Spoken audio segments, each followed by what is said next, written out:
Welcome sa Dries TV. Kung interesado ka sa ganitong news, huwag kalimutang isubscribe ang ating YouTube channel. Maraming salamat! Welcome back again sa ating YouTube channel mga kakimpaw, and sa update natin ito ang pag-uusapan natin ay tungkol sa mga importanteng kaganapan kina Kim and syempre kay Paolo Avellino.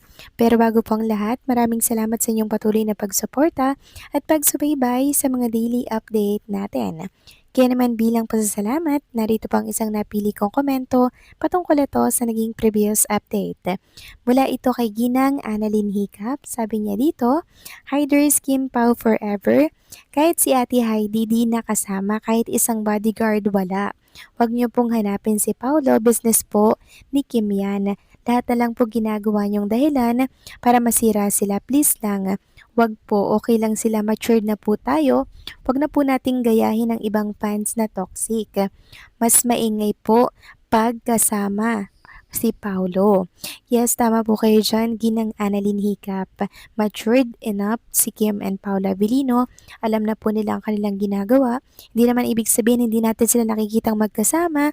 Meron po sila agad problema, 'di ba? Mas mainam kasi na, 'di ba, magsulong lumakad para syempre makakagalaw kayo ng maayos, 'di ba, mga kakimpaw? Kasi kung silang dalawa pa ang magsasama diyan, pagkakaguluhan sila.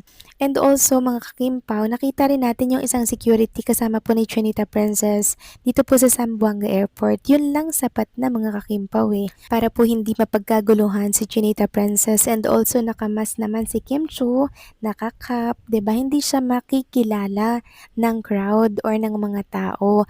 Konti lang yung nakakilala sa kanya doon na kung saan yung po yung nag-video at in-upload sa kanyang TikTok account. So sana ipag-pray na lang po natin mga kakimpaw yung kaligtasan ni Kim and ni Paula Avellino kahit na magkahiwalay po sila ng kaganapan, kahit individual po yung kanilang mga ganap, ipag-pray po natin na ingatan sila lagi sa kanilang mga biyahe kasi powerful po ng prayers mga kakimpaw, kaya araw-arawin po natin yan, okay? So maraming salamat po sa inyong komento at paalala. Ginang Annalyn Hiccup, God bless po at mabuhay kayo. So ito na nga pag-usapan na natin mga kakimpaw, mga topic pa na nakalap natin sa update na to.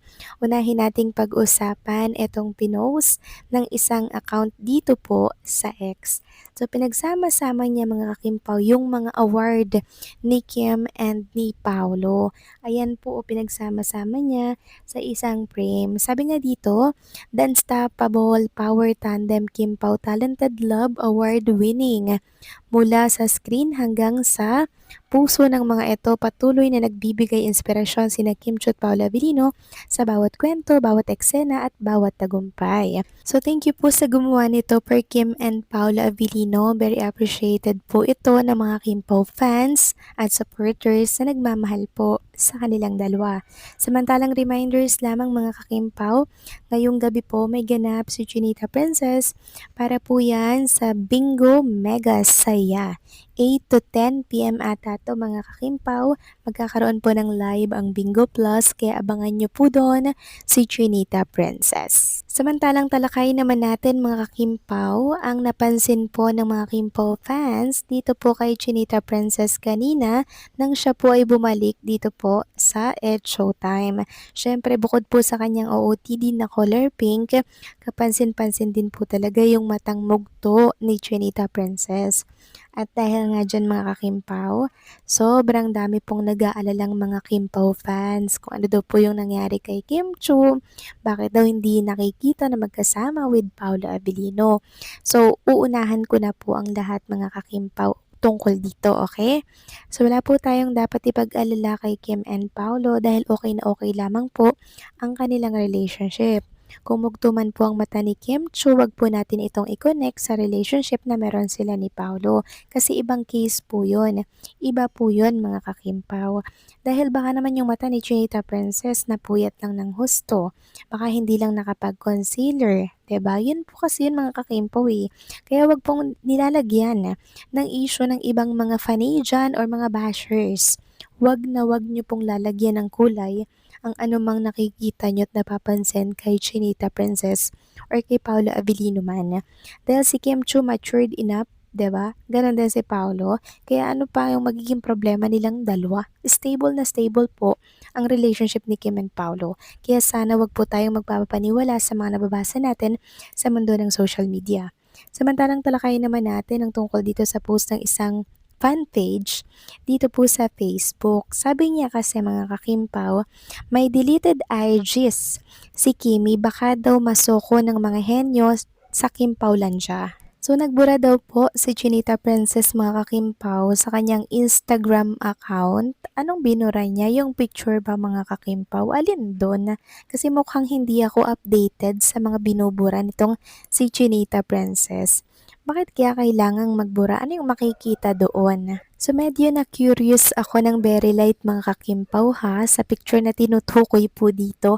Kasi kung Instagram story yung nawala bigla or nag-disappear, may duration naman talaga yung pag-appear nito sa publiko, 'di ba? Halimbawa, sa loob ng 24 hours, maalis na po yun sa kanyang story. Halimbawa, wala pang 24 hours tapos nawala na, ibig sabihin, binura nga, 'di ba? So marahil ang tinutukoy po nila dun mga kakimpaw na binura ni Chinita Princess ay yung marami po ang kalapati na kung saan ay hinihinala po na yun daw po ay sa Zamboanga City kuha kasi marami daw po talaga ang kalapati doon po sa Zamboanga at marami pong mga netizen ang nagsasabing baka nga sa Zamboanga yan kasi dito sa amin sabi nila maraming kalapati dito sa amin. Yan po yung mga nababasa kong komento. Well, kung ano man po yung masusuko doon or makikita po ng mga Kimpaw fans, meron na pong mga nakapag-save ng tungkol sa kalapati na yon mga kakimpaw. Kung yun ay binura nga po or dinilit nga ni Chinita Princess, marami na po ang nakapag-save niyan mga kakimpaw. At sa mga nag-aalala dyan, kay Kim and Paula Abilino, status po ng relationship, wala po tayong dapat ipag-alala. Uulitin ko lamang po, wala pong problema si Kim and Paula Abilino, going strong at nagmamahalan pa rin po sila. Kaya once na may mabasa po kayo dyan na nag-away, nagkatampuhan, ako hindi po yun totoo mga kakimpaw.